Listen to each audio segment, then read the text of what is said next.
Hey everyone, thank you for joining us today.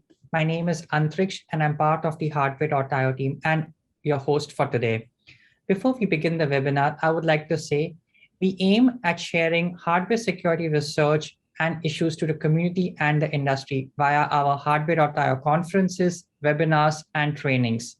If you have some cool project that you have been working on in the past few months and would like to share with the community, please do reach out to us. We are always looking at interesting topics to share via our webinars. Also, our hardware.io USA conference and training dates have been announced, training lists have been announced. And if you would like to participate or join our CFP submission process, we would be more than happy to have a discussion with you. Today, I'm glad to invite Slava, who's a security researcher at Check Point.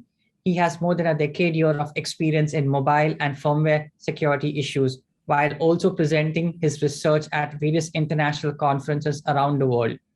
We all know hardware backdoors and supply chain is an issue in today's modern day life. Today, Slava is going to talk to us about his research and finding vulnerabilities he found in MediaTek audio DSP firmware that are accessible from the Android user space that would lead an attacker to gain local privilege escalation access rights. So some house rules for today's webinar. The presentation would be for 30 minutes, followed by 10 minutes for Q&A. If you have any questions, please send them across via the Zoom chat. After Slava completes his presentation, we will take the questions. Also, the webinar will be recorded and uploaded on our YouTube channel. Over to you, Slava. You can begin your session. So, hello, everyone. Just a moment. Hello, everyone. Thank you for attending the talk. I'm Slava. I have been doing mobile security research at Check Point Research for the past 5 years. And reverse engineering and vulnerability research is my daily work. 2 years ago, I did research on Qualcomm DSP processors, and I have discovered several interesting security issues. In those days, Qualcomm was the leading chip manufacturer for mobile devices, but the world is changing very quickly, and now it's time to switch to the new leader. It's MediaTek. So it was interesting for me to understand what MediaTek proprietary software is and how system-on-chip components interact with each other. In this study, I will introduce the MediaTek audio processor for the first time as a target for security research, and I will show you a few zero-day vulnerabilities that could be used to attack the audio DSP from application processor running Android and Linux kernel. So Taiwan's MediaTek has been the global smartphone chip leader since the third quarter of 2020. As you can see, the MediaTek SoCs are embedded in approximately 37% of all smartphones and IoT devices in the world, including high-end phones from Xiaomi, Oppo, Realme, and Vivo that are highly popular in Asia. Moreover, according to the latest statistic, 43% of all smartphones sold in the second quarter of 2021 are based on MediaTek SoC. So if you want to target Asian users, pay attention to MediaTek software. Do you know how many processors are on your mobile phone? You might be surprised. For example, the MediaTek Dimensity 1000 SoC, which is high-end but not the latest chip, contains 8 CPU cores, 9 GPU cores, 5-core image signal processor, built-in 5G modem processor, and several DSPs. Namely, these are a special artificial intelligence processor unit, APU, and the audio DSP that are used to improve media performance and reduce CPU usage. So SoC is a complex thing, right? And most of the processors are managed by their own operating system. And this is not Android as many people think. So today we are talking about MediaTek's proprietary audio DSP and its operating system. The major goal of our research is to find a way to attack the DSP from Android. And it will be right to start such investigation by understanding how Android running on CPU communicates with the audio processor. Obviously, there must be a Linux driver that waits for requests from Android user space and then using some kind of interprocessor communication forwards these requests to the DSP for processing. In the research, I used Xiaomi Redmi Note 9 5G smartphone based on Dimensity 800 chip as a test device. And there are only a few media-related drivers on the Xiaomi device, so it was not difficult to find the drivers that is responsible for communications with the DSP. It has a clear name, aDSP, and then a simple search for the driver name in the vendor partition allowed me to find the MediaTek API library, audio point primary point MTSO. This library exports a singleton that can be used to send interprocessor interrupt in EP messages to the audio DSP. Actually, I use this library to explore the communication flow between the Android user space and the Linux kernel. In my test POC code, I have dealt with the driver ioctls directly without additional wrapping. And on the slide, you can see a few ioctls that are most interesting for this study. There are 3 different ioctls for sending an EP message to the audio DSP, and the difference lies in the way the payload data associated with the message is transmitted. The possible options are to transmit the payload as part of the message itself, or to transmit the payload through a shared memory, a registry to communicate between the application processor and the DSP. Also, it's possible not to transmit the payload at all. The audio EP regDMA ioctl can be used to request the DSP driver to allocate a region in the dedicated direct access memory, DMA, that is shared between the application processor and the DSP. In fact, 2 memory regions are allocated per request. One is for transmitting data from the application processor to DSP, and the other in the opposite direction.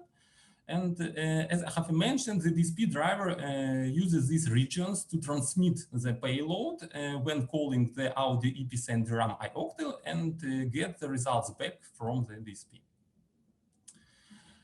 The EP message that we're able to send has a presented structure, and as I will show later on the DSP side, there are several independent EP message handlers called task scenes.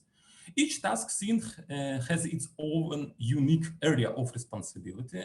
For example, the phone call task controls speech enhancement. So in the EP message, we have to indicate what task scene it's intended for, and the message ID, which identifies the action we are asking to do. In addition, we can provide some data for processing. For this purpose, 3 fields can be used, param1 and param2 double words, and the payload. The payload can be either a data blob associated with the message ID or an object that points to the shared data.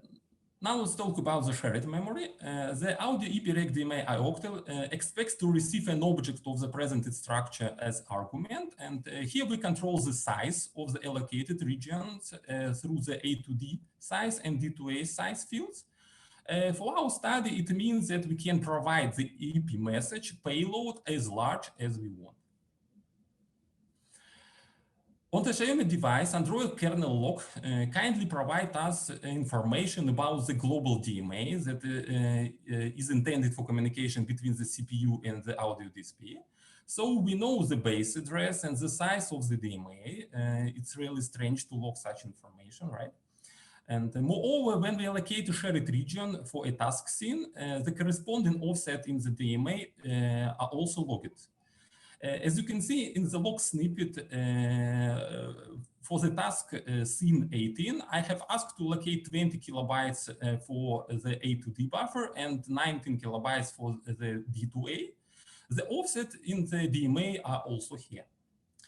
Now I will say the difficult thing. The physical address of the shared region calculated as the base physical address of the DMA plus the offset of the region is persistent on the device.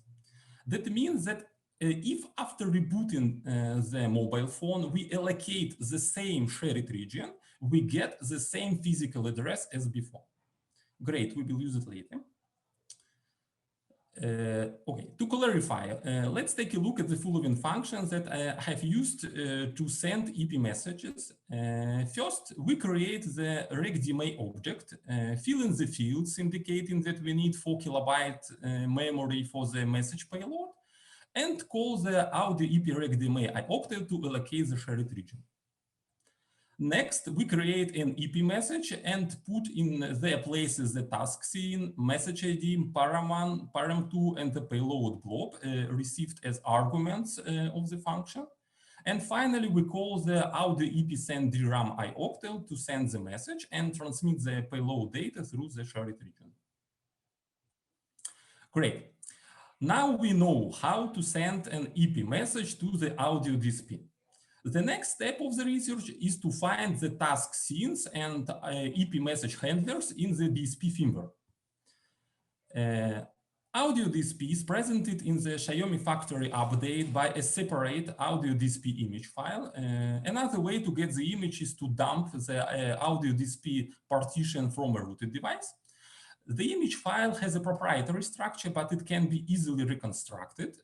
On my test device, the DSP image contains 9 partitions. The third one and third 2 partitions are certificates in DIR format that are used to verify the integrity of the Hi-Fi 3 partitions.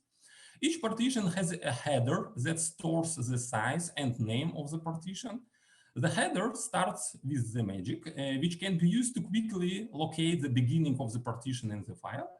For example, you can see on the slide that the header and data size of the DRAM partition are 200 and 8000 respectively. So we have all the information we need to cut the Hi-Fi 3 content from the DSP image. The IRAM and SRAM partitions are the code and data of the customized free RTOS, free real-time operating system. The DRAM partition is the dynamic memory. In the initial state, it's almost empty. Let's take a closer look at the SRAM. The partition starts with the 400 bytes, so there is no special file format here, and we are dealing with the raw data. Next, about 4 kilobytes appear to be pointers to memory, mostly located after 5600000 address. And starting from 3BF8 byte is the Xtensa bytecode. Okay. Now it's time to deal with the Tensilica Xtensa. Okay. Imagine you want to create your own highly specialized processor. How to make it ultra fast? The general approach is to achieve performance through a high clock rate, but another way is to adopt the hardware to the algorithms running on it, and MediaTek has chosen the second way. Tensilica processor platform allows chip manufacturers to extend the base Xtensa instruction set with custom instructions to optimize particular algorithms. A hardware manufacturer can add registers, combine several operations into a single operation, create an instruction to perform an operation across multiple data, or to encode several operations into one long comp code, etc. In short, MediaTek has been using the extended Tensilica Xtensa architecture in their DSPs. And the customization of the processor design has made the audio processor unique. So we need to find a way to analyze the Xtensa code. First, I have tried to write a script that would find the beginning of the functions and try to disassemble them. Theoretically, it's possible because most functions start with the entry opcode that allocates the stack. But this solution doesn't work well because there are too many custom opcodes that IDA is not aware of, and disassembly gets stuck when it reaches an unknown opcode, and all I have got are snippets like the following. Eventually, I found another good solution. I have used the Xtensa SDK to help IDA. The Hi-Fi DSP software development toolchain can be freely downloaded from the Tensilica Tools website, and XT DevTools is a part of the installation packet. I have used the XT object dump tool to create object dumps of the Hi-Fi 3 partitions. On the slide, you can see the way I have dumped the audio DSP SRAM. The object dump contains disassembled Xtensa code. As shown on the slide, the tool knows the instructions where IDA got stuck. Apparently, MediaTek has used the default audio DSP template prepared by Tensilica as a basis for their processor.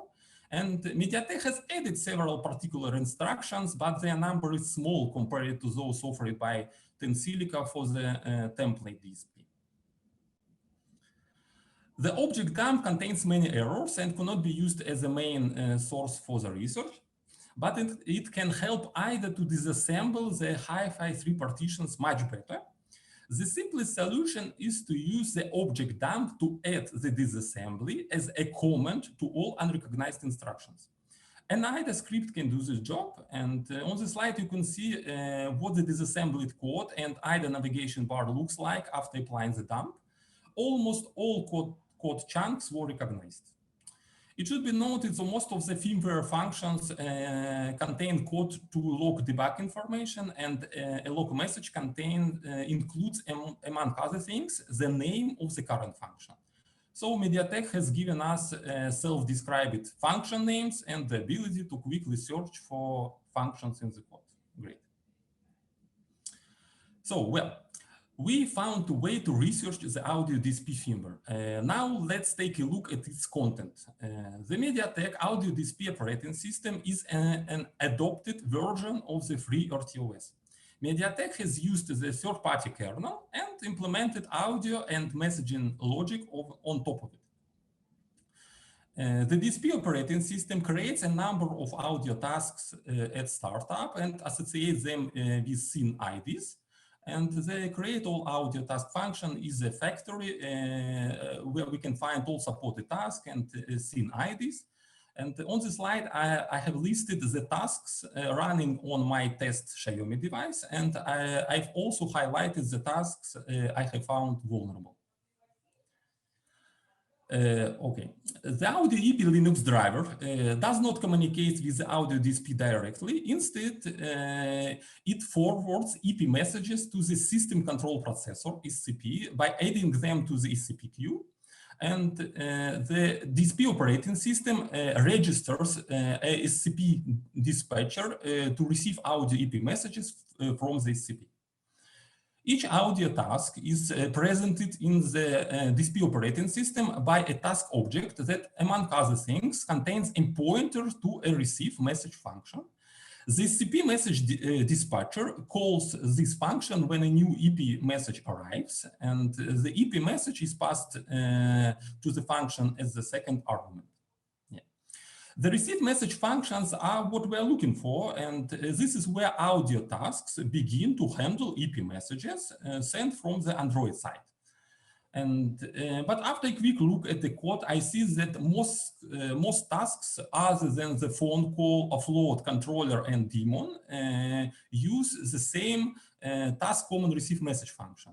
Only the presented 5 functions parse EP messages, and this is where I have researched for the security issues. I mainly reviewed these functions and discovered several vulnerabilities that could be exploited to attack the DSP from Android. I will show you some details. This vulnerability is related to all common audio tasks. When processing an EP message with ID6, the task common task loop function copies the message payload into the A2D share field of the common task object, and the message param1 is used as the number of bytes to copy. The check that the param1 is not larger than the A2D share field size is omitted, and hence the payload data overwrites the heap memory after the A2D share when the payload size is greater than 20 bytes. On the slide, you can see the vulnerable code. The following call of the send EP DMA function from Android overwrites the DSP memory and causes a crash. Here I ask to copy 600 bytes. We don't have the crash dump, but the Android kernel log contains the crash address. Okay, this is the second write vulnerability. The task audio task loop function of the daemon task, upon receiving an EP message with ID 7, calls the initial memcore function. It copies the message payload to an internal heap-based buffer using the param1 as the number of bytes to copy. And the function has a check that the param1 is less than E0. But the destination buffer is 20 bytes, and so S0 bytes can be overwritten. To patch the DSP heap with controlled values, it's enough to send a relevant EP message to the daemon scene, carrying the payload as part of the message itself. This is the third vulnerability. When processing an EP message with ID 203, the task command task loop function calls the get audio buffer from message to extract the audio buffer from the physical memory addressed by the param2. And next, this buffer is passed as an argument to the audio DSP hardware open op function that copies this audio buffer to a static array. The field at offset 54 in the audio buffer is used as the array index. There is no overflow check for the index value, so if we can control the audio buffer, we can provide an arbitrary index to overwrite a portion of the data segment after the array with controlled values. To open the audio buffer, I mentioned we can send an EP message to the DSP through the shared DMA region and point the param2 to the physical memory where the payload is located. Yes, we know the physical address of the payload. As I have mentioned, the physical address of the shared region is permanent on the device, and we know this address from the kernel log. The code on this slide reboots my test phone. Okay, well, we have compromised the audio DSP, but we need to find a way to attack the Android hardware abstraction level, Android HAL, from an unprivileged application to make the end-to-end flow. We know how to trigger vulnerabilities in the audio DSP using the audio EP driver iOctls, but unfortunately, an unprivileged Android application has no permission to communicate with this driver. SELinux allows access to the audio EP device object from the factory, meta test, and MTK HAL audio contexts only. So we need to exploit the MediaTek HAL to access the DSP driver from under the MTK HAL audio SELinux context. While looking for a way to attack the Android HAL, I have found several dangerous audio settings implemented by MediaTek for debugging purposes. A third-party Android application can abuse these settings to attack MediaTek HAL libraries. Android documentation states that the audio manager provides access to the volume and ringer mode control.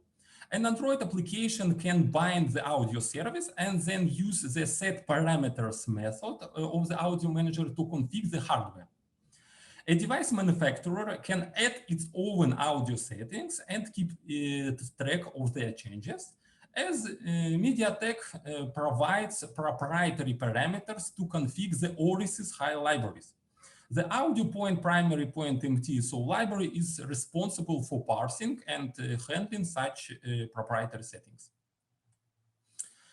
On the slide, you can see a parameter that can be used to enable logging of speech processing information. The parameter string contains the information about the target subsystem to handle the command. It can be HAL or DSP. The Oris's HAL scenario and the command key that identifies the affected HAL library, and the command name and its argument to identify the action. The Oris's configuration XML defines all supported Oris's scenarios and command keys. Here I have tried to combine all accepted audio parameters. The most interesting part is the command string, and on my test device I have found 9 supported commands. Most of the comments are interesting for us in terms of information leak, but I want to pay attention only to the param file comment that allows us to set the location of the configuration file related to a particular RTOS high library. For example, an unprivileged Android application can customize the libfv audio SO HAL library provided by Xiaomi by setting the parameter shown on the slide. Note that generally Android vendors do not care about validating configuration files properly because they are not available to unprivileged users. But in our case, we control the configuration files. The HAL configuration becomes an attack vector. A malformed config file could be used to crash an RTOS library, which could lead to local privilege escalation. Actually, this is all I have the right to tell you about this vulnerability. I can't share more for ethical reasons.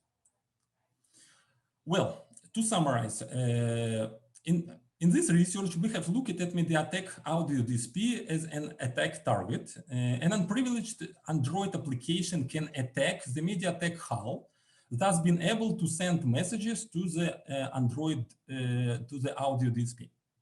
A malformed EP message could be used by an attacker to execute and hide malicious code in the DSP firmware.